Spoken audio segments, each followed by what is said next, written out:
Muy bien, tercer bloque de Tiempo Rural. Bueno, Matías, la jornada de inteligencia para el campo que hemos tenido la oportunidad de organizar el 11 de octubre, realmente dejó un mensaje, creo que positivo en todo sentido. Positivo en cuanto a la cuestión climática, esperanzadora, positivo también en tema de mercados de carnes, mercados de granos.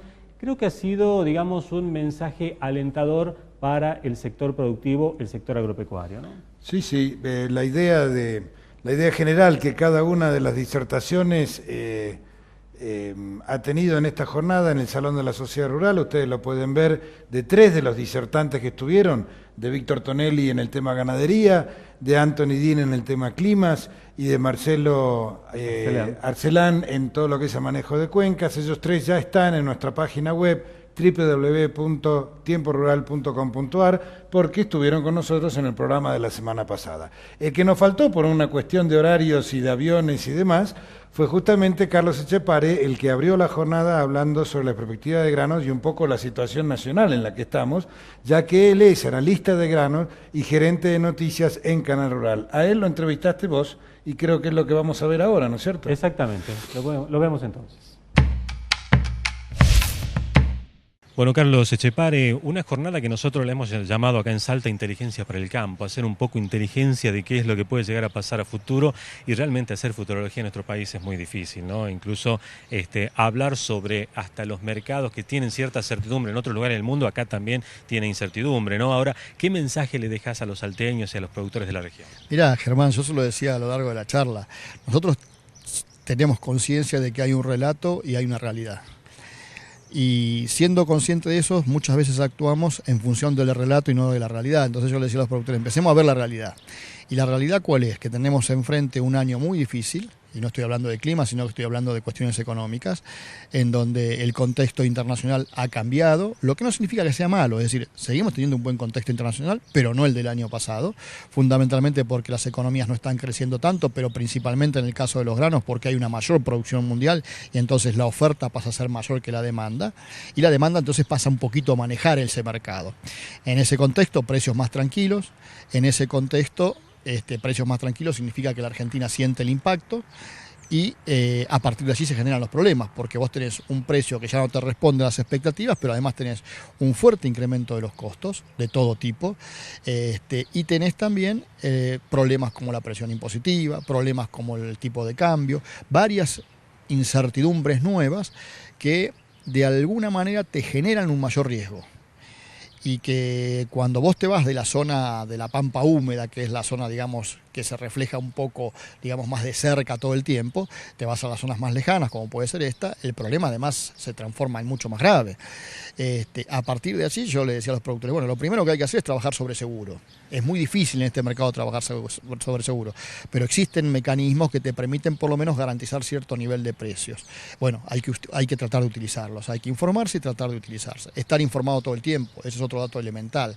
Y no estirarse más allá de lo que uno realmente se da cuenta que este año el negocio lo amerita, porque va a ser un año complejo.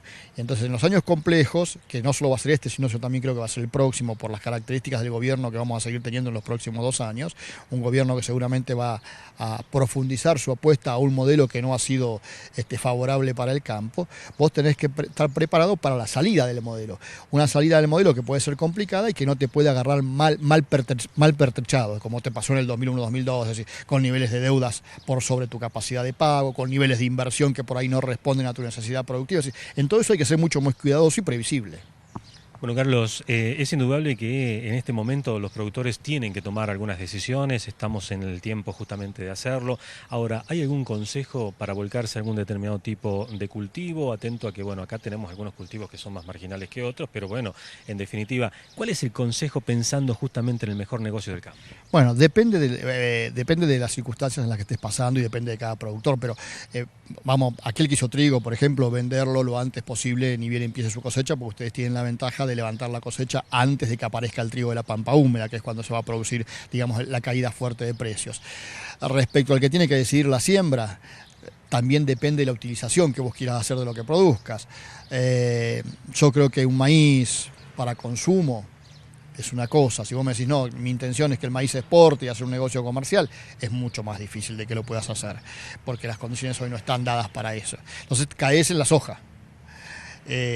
Caes en la soja. La soja va a tener un mercado razonable, pero no nada espectacular. Va a tener un mercado en donde si nosotros desde el punto de vista climático nos va mal, van a subir los precios, pero claro, si vos estás en los zapatos del que le fue mal, ¿de qué te sirve que el precio sea mejor? Entonces, en ese concepto, si vos pensás en un negocio de soja, tenés que pensar en $300 para no equivocarte. Si los $300 te cierran, bueno, largarte la soja. El maíz va a ser mucho más difícil, Germán, porque el maíz, por más fuerza que le des hoy, salvo que el gobierno hiciera el milagro de sacar las retenciones, todo eso sabemos que no va a pasar, pero si lo hiciera, sí.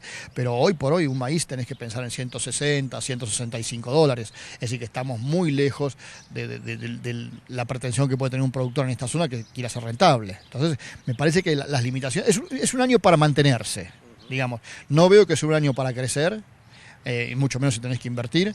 Creo que es un año para sobrevivir. Son 2 años para sobrevivir en realidad. Ahora, tenemos unas elecciones nacionales ahora dentro de pocos días. ¿El resultado de las elecciones podría llegar a cambiar el escenario en los próximos 2 años? A ver, sí y no. Sí a nivel global. Porque el gobierno va a tratar de recuperar, más allá de quién sea después su candidato en el 2015.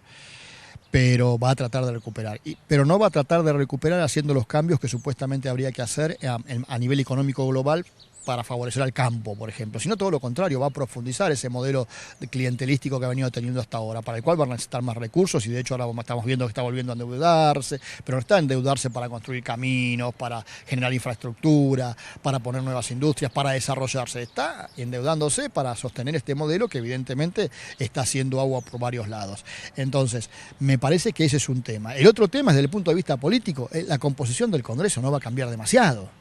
No te olvides que está renovando el 2009, que fue el peor año, con lo cual, y hemos visto lo que pasó recién con el presupuesto estos días, que se terminó aprobando con votos de la oposición, o de la supuesta oposición. Así que por ese lado yo no veo grandes expectativas. Y en lo que tiene que ver con el campo, tampoco. ¿Sabes por qué? Porque hoy el campo tendría que hacer otro tipo de planteos que no los está haciendo. Es decir, cuando vos escuchás a las entidades gremiales que dicen, bueno, vamos por las retenciones, vamos por...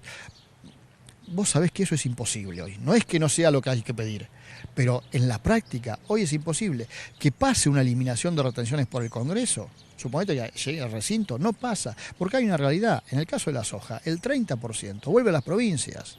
Y vos tenés una composición del Senado que hace que sean muchas más las provincias que se benefician que las que se perjudican. Es decir, porque las provincias productoras de soja serán 3 o 4 o 5, y las que reciben son todas, incluida la capital federal. Y así lo mismo con varias cosas que hay dando vuelta en el campo, que este gobierno ha tenido la habilidad de cambiar algunas cosas para tener de alguna manera cautivo, y te insisto, la emergencia económica, el impuesto al cheque, todo eso que se le aprobó en estas últimas horas, te demuestra que la oposición es una oposición que sigue estando dividida, que no es una sola oposición, no es uno frente al otro, sino que es uno relativamente más debilitado, pero que sigue siendo fuerte, y otros grupitos que van para un lado o para el otro según su conveniencia.